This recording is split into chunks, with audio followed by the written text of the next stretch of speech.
യോഗയുടെ ഇന്നത്തെ എപ്പിസോഡിലേക്ക് എല്ലാവർക്കും സ്വാഗതം. ഇന്ന് നമ്മൾ ചെയ്യുന്നത് ഗോമുഖാസനമാണ്. ഗോമുഖാസന കൗഫേസ് പോസ്ചർ എന്നാണ് അറിയപ്പെടുന്നത്. സംസ്കൃതില് ഗോ എന്ന് പറയുന്നത് കൗവിനെയാണ്, അത് പശുവിനെയാണ്. ഫേസ് എന്ന് പറയുന്നത് മുഖത്തെയാണ്. അതുകൊണ്ടാണ് ഈ ആസനയ്ക്ക് പശുവിന്റെ മുഖമുള്ള ആസന എന്ന് അർത്ഥം വരുന്നത്. ഇത് നമുക്ക് ഡീപ്പായിട്ടുള്ള ഷോൾഡർ ആൻഡ് ഹിപ്പ് സ്ട്രെച്ച് നൽകുന്ന ഒരു ആസനയാണ്. നമ്മുടെ ചെസ്റ്റ്, ഹിപ്സ്, ഷോൾഡേഴ്സിലൊക്കെ ഫ്ലെക്സിബിലിറ്റി കൂട്ടാൻ വേണ്ടിയിട്ടും ആൻഡ് ടെൻഷൻ കുറയ്ക്കാനും ഒക്കെ ഈ ആസന വളരെ നല്ലതാണ്. നമ്മുടെ നട്ടെല്ലിനെ അലൈൻ ചെയ്യാൻ വേണ്ടിയിട്ടും കൂടി ഈ ആസന ഹെൽപ്പ് ചെയ്യും. കുറേ നേരം ഇരുന്ന് വർക്ക് ചെയ്യുന്ന ആൾക്കാർക്ക് ഇത് വളരെ നല്ലൊരു ആസനയാണ്. ചെസ്റ്റ് ഓപ്പണിങ്ങിനും ഷോൾഡേഴ്സ് ഓപ്പണിങ്ങിനും അതുപോലെ തന്നെ ടൈറ്റ് ഷോൾഡേഴ്സ് ഉള്ളവർക്കും ഇത് ഹെൽപ്ഫുൾ ആണ്. അതുപോലെ തന്നെ നമ്മുടെ ഹിപ്സിനെയും ഗ്ലൂട്ട്സിനെയും എല്ലാം ഫ്ലെക്സിബിൾ ആക്കിയിട്ട് ടെൻഷൻ റിലീവ് ചെയ്യാനും ഇത് ഹെൽപ്പ് ചെയ്യുന്നു. നമ്മൾ ഈ പോസ്ചറിൽ 30 to 60 സെക്കൻഡ്സ് അതേപോലെ തന്നെ നിൽക്കും. ഈ ഡീപ്പ് ബ്രീത്തിങ് നമ്മുടെ ടെൻഷൻ റിലീവ് ചെയ്യാൻ നമ്മളെ ഹെൽപ്ഫുൾ ആണ്. റെഗുലർലി നിങ്ങളിത് ചെയ്യുകയാണെങ്കിൽ നിങ്ങളുടെ സ്ട്രെസ് കുറയാനും ഫ്ലെക്സിബിലിറ്റി കൂടാനും വളരെയധികം ഹെൽപ്ഫുൾ ആയിട്ടുള്ള ഒന്നാണ്. പിന്നെ നമ്മൾ ഇത് കൈകൾ രണ്ടും കൂടി ബാക്കിൽ കൂടെ ഹോൾഡ് ചെയ്യുന്നതാണ്. അപ്പം ഇത് ചെയ്യുമ്പോൾ നമ്മൾ ഒരു കാര്യം പ്രത്യേകം ശ്രദ്ധിക്കേണ്ടത് നട്ടെല്ല് സ്ട്രെയിറ്റ് ആയിട്ട് ഇരിക്കാൻ വേണ്ടിയിട്ടും പിന്നെ നമ്മൾ അധികം പ്രഷർ കൊടുത്തിട്ട് ഇത് ഹോൾഡ് ചെയ്യേണ്ട ആവശ്യമില്ല. നിങ്ങൾക്ക് അഥവാ അത് എത്തുന്നില്ല എന്നുണ്ടെങ്കിൽ ഒരു സ്ട്രാപ്പ് ഉപയോഗിച്ച് സ്ട്രാപ്പിനെ വലിച്ചു പിടിച്ചാലും മതിയാവും. ഇനി അഥവാ നിങ്ങൾക്ക് ഇരുന്നിട്ട് ചെയ്യാൻ പറ്റില്ല എന്നുണ്ടെങ്കിൽ ഒരു ചെയറിൽ ഇരുന്നിട്ടും നിങ്ങളുടെ ഹാൻഡ് മൂവ്മെന്റ് മാത്രം ഇതിനെ ചെയ്യാവുന്നതാണ്. നിങ്ങളുടെ ബോഡീനെ നിങ്ങൾ ലിസൺ ചെയ്യണം. ഒരിക്കലും നിങ്ങൾക്ക് പറ്റാത്ത വിധത്തിൽ നിങ്ങൾ അതിനെ ടൈറ്റ് ചെയ്തിട്ട് പിടിക്കുകയോ ഒന്നും ചെയ്യരുത്. സ്ലോലി വേണം നിങ്ങൾ ആ ഫ്ലെക്സിബിലിറ്റി കൊണ്ടുവരാൻ വേണ്ടിയിട്ട്. Listen to your body. നിങ്ങളുടെ ബോഡി നിങ്ങൾക്ക് മാത്രമേ അറിയുള്ളൂ. സോ അതുകൊണ്ട് നിങ്ങളുടെ ലിമിറ്റേഷനിൽ വെച്ചിട്ട് വേണം നിങ്ങളിത് ചെയ്യാൻ വേണ്ടിയിട്ട്. ഇതിൻ്റെ കോൺട്രഡിക്ഷൻസ് എന്തൊക്കെയാണെന്ന് നോക്കാം. നിങ്ങൾക്ക് ഷോൾഡർ, നീ ഓർ ഹിപ്പ് ഇഞ്ചുറീസ് ഉണ്ടായിട്ടുണ്ടെങ്കിൽ ഇത് നിങ്ങൾ ചെയ്യരുത്. അതിന് നിങ്ങൾക്ക് സിയാറ്റിക്കയോ ടൈറ്റ് ഹിപ്സോ ഉണ്ടെങ്കിൽ മോഡിഫൈ ചെയ്തിട്ട് വേണം ഈ ആസനം ചെയ്യാൻ. ആദ്യം തന്നെ നമ്മൾ സിറ്റിംഗ് ദണ്ഡാസനയിൽ ഇരുന്നു. അതിനുശേഷം നിങ്ങളുടെ ലെഫ്റ്റ് ലെഗിനെ റൈറ്റ് ബട്ടക്സിന്റെ അടുത്തേക്ക് കൊണ്ടുവരിക.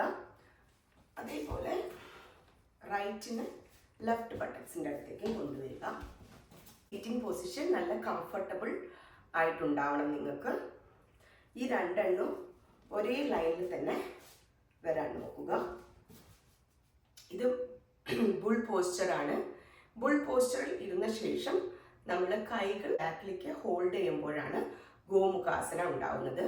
സോ റൈറ്റ് ഹാൻഡ് മുകളിലേക്കും ലെഫ്റ്റ് അടിയിലേക്കും വെച്ചിട്ട് നിങ്ങൾക്ക് ഹോൾഡ് ചെയ്യാവുന്നതാണ്.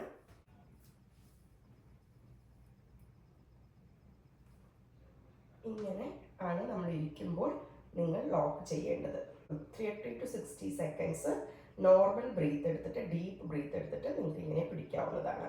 അഥവാ നിങ്ങൾക്ക് കൈ ഹോൾഡ് ചെയ്യാൻ പറ്റുന്നില്ല എന്നുണ്ടെങ്കിൽ ഒരു സ്ട്രെച്ച് ബാൻഡ് ഉപയോഗിച്ചിട്ട് നിങ്ങൾക്ക് കൈയിനെ പിടിക്കാൻ പറ്റും. സോ ഒരു ഫസ്റ്റ് ഡേയിൽ ഇത്ര വിട്ടിട്ടാണ് പിടിക്കണമെന്ന് വെച്ചാൽ കുറച്ചായിട്ട് കുറച്ച് കൊണ്ടുവരാൻ വേണ്ടി ശ്രമിക്കാം. സോ അതുപോലെ തന്നെ ഫസ്റ്റ് ഡേയിൽ നിങ്ങൾക്ക് ഇപ്പം ഇങ്ങനെയാണ് വരുന്നുള്ളൂ മാക്സിമം എന്ന് പറഞ്ഞു. നെക്സ്റ്റ് വീക്കിലേക്ക് നിങ്ങൾക്ക് കൂടുതൽ അടുപ്പിച്ചിട്ട് പിടിക്കാൻ പറ്റും. അങ്ങനെ പിടിച്ചിട്ടും നിങ്ങൾക്ക് സ്ട്രെച്ച് ബാൻഡ് വെച്ചിട്ടും ഇത് ചെയ്യാവുന്നതാണ്. ഇനി ഇവിടെ നിങ്ങൾക്ക് ഒരു 30 seconds to 60 seconds ബ്രീത്തിങ് ചെയ്യാം റെഗുലർലി.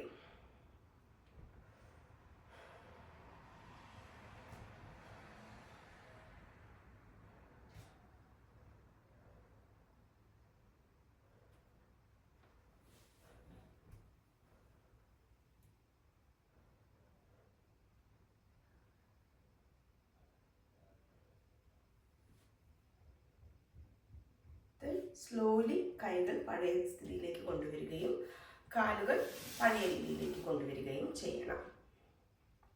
ഇനി ഇത് തന്നെ നിങ്ങൾക്ക് റൈറ്റ് സൈഡിലും ചെയ്യാവുന്നതാണ്. സോ അതിനായിട്ട് ആദ്യം റൈറ്റ് ലെഗ് പുറകിലേക്ക് വെച്ചു, ലെഫ്റ്റ് ലെഗ് കൊണ്ടുവന്നു, നമ്മളൊരു സിറ്റിംഗ് പൊസിഷൻ നേരെയാക്കി.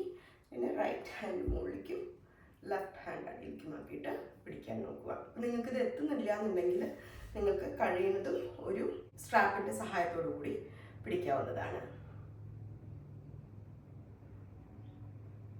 നട്ടെല്ലാം സ്ട്രെയിറ്റ് ആയിട്ട് തന്നെ ഇരിക്കാൻ നോക്കുക. Take deep breathes.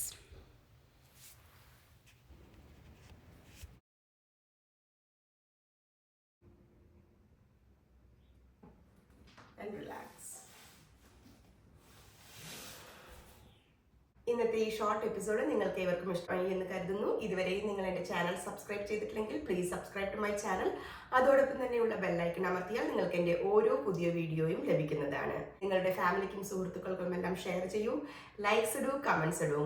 See you soon.